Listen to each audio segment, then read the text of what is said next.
Wa ahsanul jima'i, dan yang paling bagusnya kita melakukan berhubungan intim ma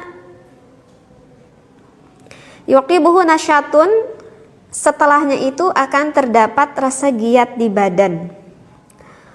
Wa tayyibun nafsin, dan puasnya hati kita.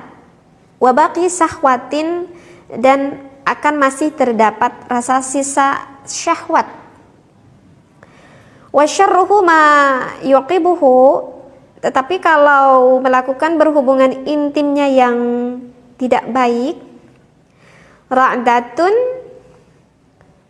wa dayqu nafsin, maka badannya itu akan merasa sesak gitu di dadanya, dan bahkan bisa agak menggigil gitu badannya. Wa mautu a'dha'in wa ghishyanun, dan akan serasa mati gitu ya anggota badannya, dan agak pusing-pusing di kepalanya. Wa bughdu syahsil mankuhi, dan akan terdapat rasa benci kepada pasangannya. Fa in kana mahbuban, walaupun sang istri ataupun sang suami yang dia cintai. Fa hadzal qadru kafin fi tadbiril aslahi minal jima'i. Ini tadi cukuplah sebagai cara yang paling bagus di dalam kita melakukan berhubungan intim.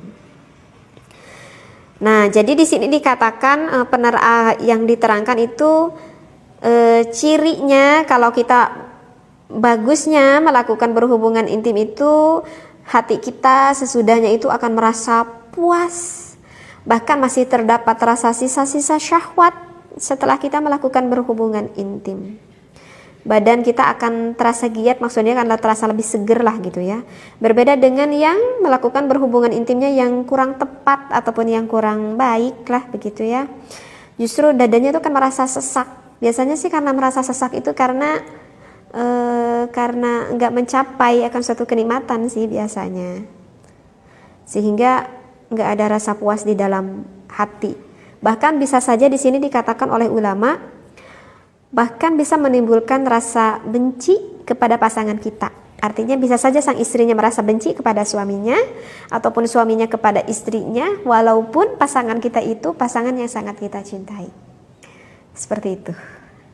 Ya, kalau keterangannya sih simpel juga ya, yang udah diterangkan. Ya begitulah kalau cirinya, tandanya yang baik dan tandanya yang kurang baik. Nah, kemudian kita tuh berpikir kalau begitu bagaimana agar berhubungan intim kita itu baik, yang gimana gitu kan? Pasti kan ada juga nih yang bertanya, kalau saya udah paham nih, yang baik itu nanti tandanya seperti itu. Nah, kalau gitu kita itu pengen melakukan hubungan intim yang baik itu bagaimana? Seperti itu.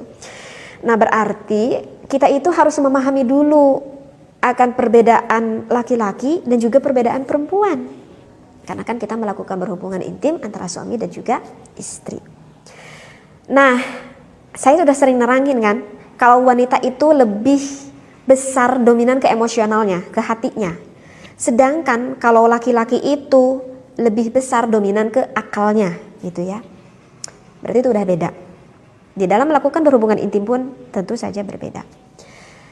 Di dalam melakukan bercinta ataupun di dalam melakukan berhubungan intim gitu ya, yang diinginkan oleh wanita ini, saya langsung spesifik ke ngobrolin masalah seks gitu ya, ataupun langsung ke hubungan masalah intim gitu ya.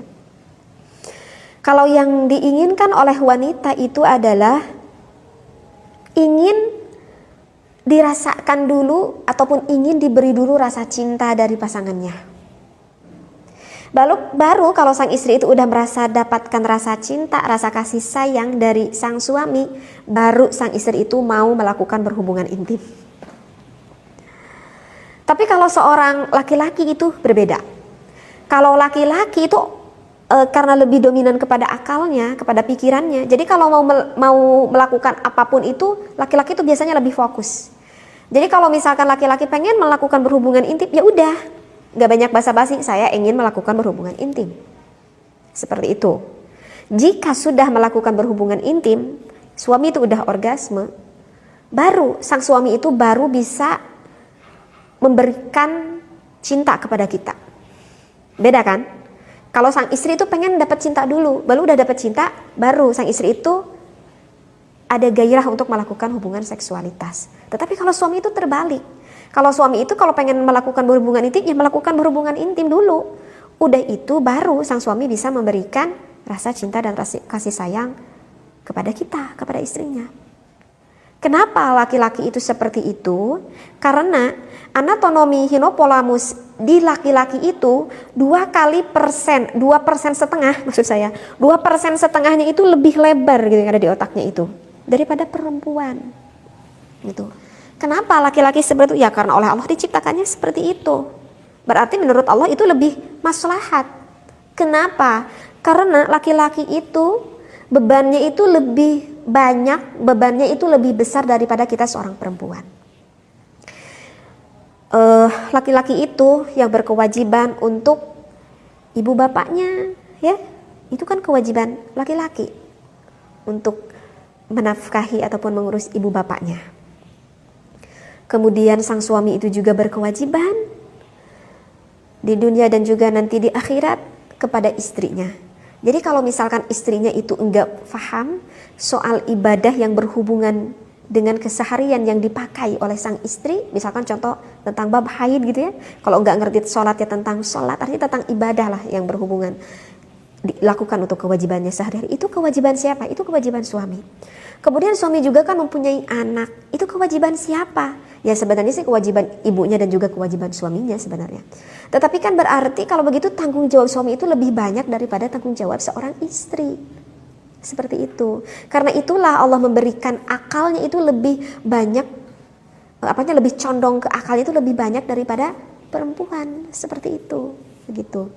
Sehingga karena hipotalamusnya itu lebih tebal seperti itu, jadi kan wajar kalau misalkan suami itu lebih banyak kepenatan, lebih banyak kepusingan gitu, sehingga sang suami itu ingin pembebasan ketegangan, kepenatan yang ada di dalam dirinya. Dengan apa? Yaitu suami itu ingin orgasme, artinya ingin melakukan hubungan intim sampai dia orgasme, sampai dia mendapatkan kenikmatan itu. Sehingga setelah sang suami melakukan hubungan intim, setelah orgasme suaminya, maka badannya itu akan lebih rileks dan pikirannya pun akan kembali normal lah istilahnya seperti itu. Jadi karena banyak kepenatan di dalam otaknya, jadi bagaimana sang suami mau memberikan rasa perhatian yang lebih, memberikan rasa cinta, rasa kasih sayang kita kepada kita lebih, seperti itu. Jadi wajar deh kalau misalkan kita lihat suami yang udah pulang kerja gitu ya, yang gak terlalu banyak ngobrol, yang gak terlalu banyak senyum, itu harus diwajari begitu wahai para istri gitu ya.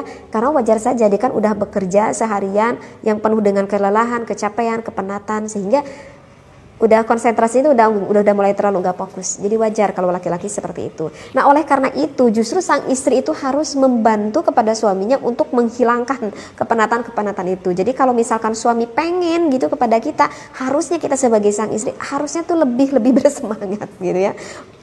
Kenapa kita harus lebih bersemangat? Agar kita membantu kepada suami kita untuk menghilangkan kepenatan-kepenatan itu begitu. Sehingga itu untungnya juga nanti akan dapat buat kita gitu ya, karena kalau udah hilang penatnya, nah maka akan lebih mudah suami itu mengekspresikan rasa cinta dan rasa kasih sayangnya itu kepada kita, seperti itu ya. Nah jadi ini harus dipahami ya agar tidak menimbulkan kesalahpahaman. Kalau untuk sang istri ataupun perempuan itu justru terbalik. Kalau sang istri itu pengen dibangun dulu rasa ketegangannya itu dengan jalan yang panjang dan juga persyaratan yang banyak. Benar, iya benar. Ini bukan menurut saya sih, ini menurut psikolog itu seperti itu gitu. Dan memang dirasakan gitu oleh banyak wanita ya seperti itu gitu ya. Jadi kalau pengen sang istri itu rasa gairahnya itu lebih memuncak, itu banyak syaratnya. Kalau perempuan itu pengen disayang-sayang dulu, pengen diulus-ulus dulu, pengen dipuji-puji dulu gitu ya, pengen diberikan rasa empati dulu gitu ya. Pokoknya banyak gitu ya. Bahkan terkadang pengen dipijit-pijit dulu gitu badannya. Artinya yang benar-benar santai, yang benar-benar menimbulkan rasa suami itu terasa oleh sang istrinya itu benar-benar sayang gitu. Nah baru itu akan bangkit gitu rasa gairah di dalam sang istri gitu ya. Jadi kalau misalkan merayu itu gak apa-apa, sang istri digombalin gitu ya sama suaminya, walaupun digombalin itu senang-senang aja gitu ya, dipuji-puji senang-senang aja gitu ya. Bahkan misalkan ada ngegombal sambil sedikit nyanyian gitu ya, sang suaminya itu, istri itu akan senang seperti itu. Berarti kan yang diinginkan oleh sang istri sebenarnya itu masih banyak gitu persyaratan